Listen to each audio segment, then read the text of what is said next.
ನಮಸ್ಕಾರ ವೀಕ್ಷಕರೇ ಹಲವು ವರ್ಷಗಳ ಹಿಂದೆ ಭಾರತದ ಪ್ರಧಾನಿ ನರೇಂದ್ರ ಮೋದಿಯವರು ಭಾರತೀಯರಿಗೆ ಒಂದು ಪ್ರಮಾಣವನ್ನ ಮಾಡಿದ್ರು. ವಿದೇಶದಲ್ಲಿರುವ ಕಪ್ಪು ಹಣವನ್ನ ಭಾರತೀಯರಿಗೆ ಮರಳಿ ಕೊಡಿಸ್ತೀವಿ ಅಂತ. ಅದು ಈಗ ಈಡೇರ್ತಾ ಇದೆ.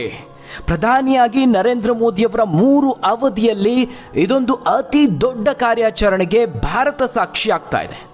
ವಿದೇಶದಲ್ಲಿರುವ ಭಾರತಕ್ಕೆ ಸಂಬಂಧಪಟ್ಟಂತಹ ಕಪ್ಪು ಹಣವನ್ನ ಮರಳಿ ಭಾರತಕ್ಕೆ ವಾಪಸ್ ತರ್ತೀನಿ, ಆರೋಪಿಗಳು ಎಲ್ಲಿ ಅಡಗಿದ್ರು ಬಿಡೋದಿಲ್ಲ, ಯಾರ್ಯಾರು ಅಕ್ರಮವಾಗಿ ಭಾರತದ ಹಣವನ್ನು ದೋಚಿ ವಿದೇಶಿ ನೆಲಗಳಲ್ಲಿ ಹೂಡಿಕೆ ಮಾಡಿಕೊಂಡು ಭಾರತಕ್ಕೆ ಮೋಸ ಮಾಡ್ತಿದ್ದಾರೋ ಅವರೆಲ್ಲರನ್ನ ಬಗ್ಗು ಬಡಿತೀನಿ ಅನ್ನುವ ಪ್ರಮಾಣವನ್ನ ಮೋದಿಯವರು ಮಾಡಿದ್ರು.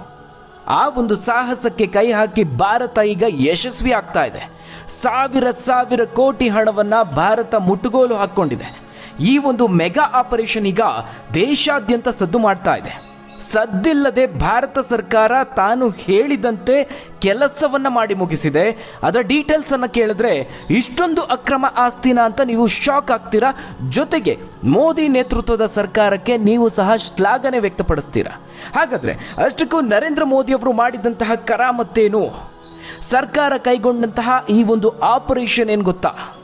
ಭಾರತಕ್ಕೆ ಮರಳಿ ಬಂತ ಸಾವಿರಾರು ಕೋಟಿ ಅಕ್ರಮ ಹಣ. ಅಷ್ಟಕ್ಕೂ ವಿದೇಶದಲ್ಲಿ ಪತ್ತೆಯಾದ ಅಕ್ರಮ ಆಸ್ತಿ ಯಾರದ್ದು? ನರೇಂದ್ರ ಮೋದಿ ಕನಸು ನನಸಾಯ್ತಾ? ಆ ಎಲ್ಲದರ ಬಗ್ಗೆ ಒಂದು ವರದಿ ಇದೆ, ನೋಡೋಣ. ವೀಕ್ಷಕರೇ, ನರೇಂದ್ರ ಮೋದಿಯವರು ಭಾರತೀಯರಿಗೆ ನೀಡಿದ ವಾಗ್ದಾನದಂತೆ ಅವರ ನೇತೃತ್ವದ ಭಾರತ ಸರ್ಕಾರ ಸದ್ದಿಲ್ಲದೆ ಒಂದು ಮೆಗಾ ಕಾರ್ಯಾಚರಣೆಯನ್ನ ಮಾಡಿ ಮುಗಿಸಿದೆ.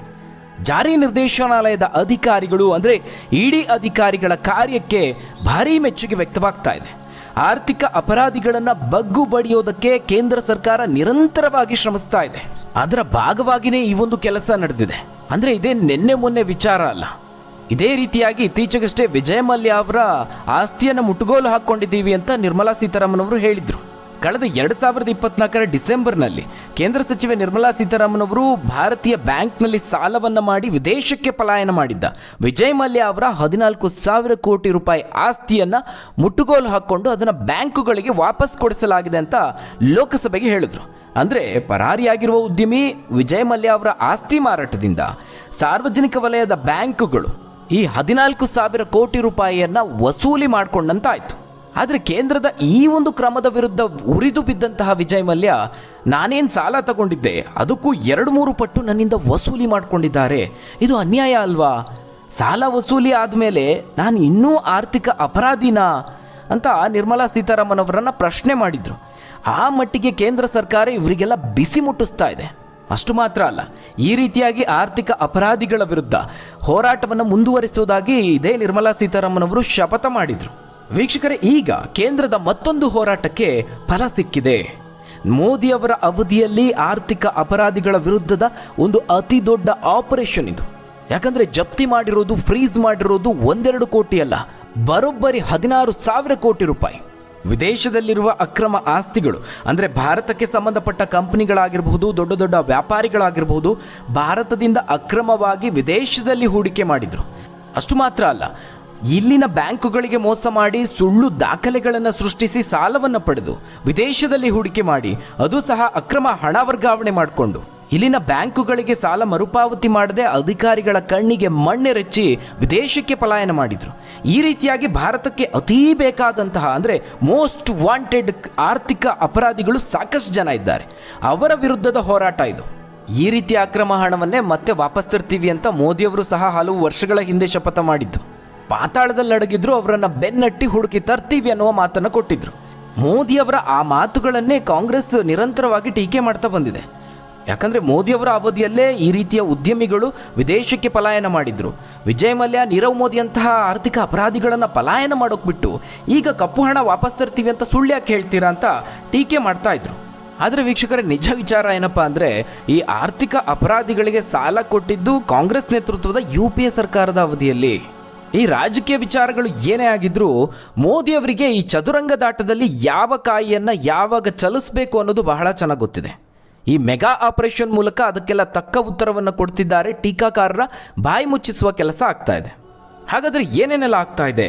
ವಿದೇಶದಲ್ಲಿರುವ ಅಕ್ರಮ ಆಸ್ತಿಗಳ ಮೇಲೆ ಕೇಂದ್ರ ಸರ್ಕಾರ ಹೋರಾಟವನ್ನು ಮಾಡ್ತಾ ಇದೆ. ಅದರ ವಿರುದ್ಧವಾಗಿ ಪ್ರಕರಣವನ್ನು ದಾಖಲು ಮಾಡಿದೆ. ಇದೀಗ ಇಡಿ ಅಧಿಕಾರಿಗಳು ಆ ಅಕ್ರಮ ಆಸ್ತಿಗಳ ಮೇಲೆ, ಅಂದರೆ ವಿದೇಶದಲ್ಲಿರುವ ಅಕ್ರಮ ಆಸ್ತಿಗಳ ಮೇಲೆ ದಾಳಿ ನಡೆಸಿದ್ದಾರೆ. ಸುಮಾರು 16,000 ಕೋಟಿ ರೂಪಾಯಿ ಮೌಲ್ಯದ ಆಸ್ತಿಯನ್ನು ಜಪ್ತಿ ಮಾಡಿಕೊಳ್ಳಲಾಗಿದೆ. ಈ ರೀತಿಯ ಆಸ್ತಿಗಳು ಎಲ್ಲೆಲ್ಲಿ ಪತ್ತೆಯಾಗಿದೆ ಅಂದರೆ America, London, Dubai, Japan, France, Spain, Switzerland, Australia, Singapore, Sri Lanka, China, Hong Kong, Mauritius, Bermuda ಹಾಗೆ ಕೊಮೊರೋ ದ್ವೀಪ ರಾಷ್ಟ್ರಗಳಲ್ಲೂ ಪತ್ತೆಯಾಗಿದೆ. ದಶಕದ ಹಿಂದೆಲ್ಲ ಈ ರೀತಿಯಾದಂತಹ ಅಕ್ರಮ ಹಣವನ್ನು ಭಾರತಕ್ಕೆ ಮರಳಿ ವಶಪಡಿಸಿಕೊಳ್ಳೋದು ಅಷ್ಟು ಸುಲಭದ ಕೆಲಸ ಅಲ್ಲ ಅಂತ ಹೇಳಲಾಗ್ತಾ ಇತ್ತು. ಆದರೆ ಈಗ ಆ ರೀತಿಯಾಗಿಲ್ಲ. ಈ ರೀತಿಯಾಗಿ ಆರ್ಥಿಕ ಅಪರಾಧದ ಅಕ್ರಮ ಹಣ ಬೇರೆ ದೇಶಕ್ಕೆ ಹೋಗಿದ್ರೆ ಅಲ್ಲಿನ ಆಸ್ತಿಗಳನ್ನು ಸಹ ಇಡಿ ಜಪ್ತಿ ಮಾಡಿಕೊಳ್ಳುವಂತಹ ಆದೇಶವನ್ನು ನೀಡಬಹುದು. ಅದಕ್ಕೆ ಅಂತಾನೆ ಅಕ್ರಮ ಹಣ ವರ್ಗಾವಣೆ ತಡೆ ಕಾಯ್ದೆ PMLA ಇದೆ. ಕೋರ್ಟ್ ಮುಖಾಂತರವಾಗಿ ವಿದೇಶಿ ಸರ್ಕಾರಗಳ ಜೊತೆಗೆ ಮಾತುಕತೆ ನಡೆಸಬಹುದು, ವಿನಂತಿ ಪತ್ರವನ್ನು ಕಳಿಸ್ಕೊಡ್ಬೋದು. ಈ ಮುಖಾಂತರವಾಗಿಯೇ CBI ದಾಖಲಿಸಿದ್ದ FIR ಅನ್ನು ಆಧರಿಸಿ ಇಡಿ ಈ ಆಸ್ತಿಗಳನ್ನೆಲ್ಲ ಮುಟ್ಟುಗೋಲು ಹಾಕ್ಕೊಂಡಿದೆ. ಇದರಲ್ಲಿ ಬೇರೆ ಬೇರೆ ಕಂಪನಿಗಳು, ವ್ಯಕ್ತಿಗಳು ಭಾರತಕ್ಕೆ ವಂಚಿಸಿದ್ದಾರೆ. ದಾಖಲೆಗಳ ಪ್ರಕಾರ ಇಲ್ಲಿ ಪ್ರಮುಖವಾಗಿ ವಂಚಿಸಿರೋದು ಅಂತ ಹೇಳಿದ್ರೆ ಸ್ಟರ್ಲಿಂಗ್ ಬಯೋಟೆಕ್ ಲಿಮಿಟೆಡ್. ಇದು ಬ್ಯಾಂಕ್ ಸಾಲ ವಂಚನೆ ಪ್ರಕರಣ. ಲಂಡನ್, ಅಮೆರಿಕ ಹಾಗೆ ಕೊಮೊರೋಸ್ನಲ್ಲಿ ಈ ಒಂದೇ ಕಂಪನಿಯಿಂದ ಬರೋಬ್ಬರಿ 9,778 ಕೋಟಿ ರೂಪಾಯಿ ಮೌಲ್ಯದ ಆಸ್ತಿಗಳನ್ನು ಮುಟ್ಟುಗೋಲು ಹಾಕಿಕೊಳ್ಳಲಾಗಿದೆ. ಆ ಮೂಲಕ ಈ 16,000 ಕೋಟಿ ರೂಪಾಯಿ ವಂಚನೆ ಪ್ರಕರಣದ ಪಟ್ಟಿಯಲ್ಲಿ ಈ ಕಂಪನಿ ಮೊದಲ ಸ್ಥಾನದಲ್ಲಿದೆ. ಇದೇ ರೀತಿಯಲ್ಲಿ ಮತ್ತೊಂದು ಬ್ಯಾಂಕ್ ಸಾಲ ವಂಚನೆ ಪ್ರಕರಣ DHFL ಕೇಳಿರಬಹುದು, ದಿವಾನ್ ಹೌಸಿಂಗ್ ಫೈನಾನ್ಸ್ ಕಾರ್ಪೊರೇಷನ್ ಲಿಮಿಟೆಡ್. ಈ ಕಂಪನಿಯ ಪ್ರಕರಣದಲ್ಲಿ ಆಸ್ಟ್ರೇಲಿಯಾ, ಅಮೆರಿಕ ಹಾಗೆ ದುಬೈನಲ್ಲಿ ಸುಮಾರು 1,246 ಕೋಟಿ ರೂಪಾಯಿ ಮೌಲ್ಯದ ಆಸ್ತಿಯನ್ನು ಮುಟ್ಟುಗೋಲು ಹಾಕಿಕೊಳ್ಳಲಾಗಿದೆ. ಈ 1,246 ಕೋಟಿ ರೂಪಾಯಿ ಸೇರಿ ಒಟ್ಟು ಈ ಕಂಪನಿಯ ಪ್ರಕರಣದಲ್ಲಿ ಬರೋಬ್ಬರಿ 34,615 ಕೋಟಿ ರೂಪಾಯಿ ಮೊತ್ತದ ಆಸ್ತಿಯನ್ನು ವಶಪಡಿಸಿಕೊಂಡಂತಾಗಿದೆ. ಅದೆಲ್ಲವೂ ಹಂತ ಹಂತವಾಗಿ ಆಗಿರುವಂಥದ್ದು. ಇನ್ನು ಮತ್ತೊಂದು ಪ್ರಕರಣ ನಿಮ್ಮೆಲ್ಲರಿಗೂ ಗೊತ್ತಿರುವಂಥ ಬಹುಕೋಟಿ ನೀರವ್ ಮೋದಿ ಬ್ಯಾಂಕ್ ವಂಚನೆ ಪ್ರಕರಣ. ಪಂಜಾಬ್ ನ್ಯಾಷನಲ್ ಬ್ಯಾಂಕ್ಗೆ ಸುಮಾರು 13,578 ಕೋಟಿ ರೂಪಾಯಿ ವಂಚನೆ ಪ್ರಕರಣ ಇದು. ಆ ಒಂದು ಪ್ರಕರಣದ ಭಾಗವಾಗಿ ಈಗ ಸುಮಾರು 915 ಕೋಟಿ ರೂಪಾಯಿ ಮೌಲ್ಯದ ಆಸ್ತಿಯನ್ನು ಮುಟ್ಟುಗೋಲು ಹಾಕ್ಕೊಂಡಿದ್ದಾರೆ. ಎಲ್ಲೆಲ್ಲಿ ಅಂತ ಕೇಳಿದ್ರೆ ಅಮೆರಿಕ, UK, ದುಬೈ, ಹಾಂಗ್ಕಾಂಗ್ ಹಾಗೆ ಸಿಂಗಾಪುರದಲ್ಲಿ. ಕ್ರಿಕೆಟ್ಗೆ ಸಂಬಂಧಪಟ್ಟ ಇಂಡಿಯನ್ ಪ್ರೀಮಿಯರ್ ಲೀಗ್ ಅಂದರೆ IPLನ ಸ್ಥಾಪನೆ ಮಾಡಿದಂತಹ ಹಾಗೆ ಅದರ ಮಾಜಿ ಅಧ್ಯಕ್ಷ ಲಲಿತ್ ಮೋದಿ ವಿರುದ್ಧವಾಗಿ ಮತ್ತು ನೀರವ್ ಮೋದಿ ಹಾಗೆ ಅವರ ಚಿಕ್ಕಪ್ಪ ಮೆಹುಲ್ ಚೋಕ್ಸಿ ಈ ಮೂವರ ವಿರುದ್ಧವಾಗಿ ಇಡಿ 30ಕ್ಕೂ ಹೆಚ್ಚು ಪ್ರಕರಣವನ್ನು ದಾಖಲಿಸಿಕೊಂಡಿತ್ತು. ಅದರ ಭಾಗವಾಗಿಯೇ ಮತ್ತೊಂದು ಹಂತದಲ್ಲಿ ಈಗ 915 ಕೋಟಿ ರೂಪಾಯಿ ಮೌಲ್ಯದ ಆಸ್ತಿಯನ್ನು ಮುಟ್ಟುಗೋಲು ಹಾಕಿಕೊಂಡಿದೆ.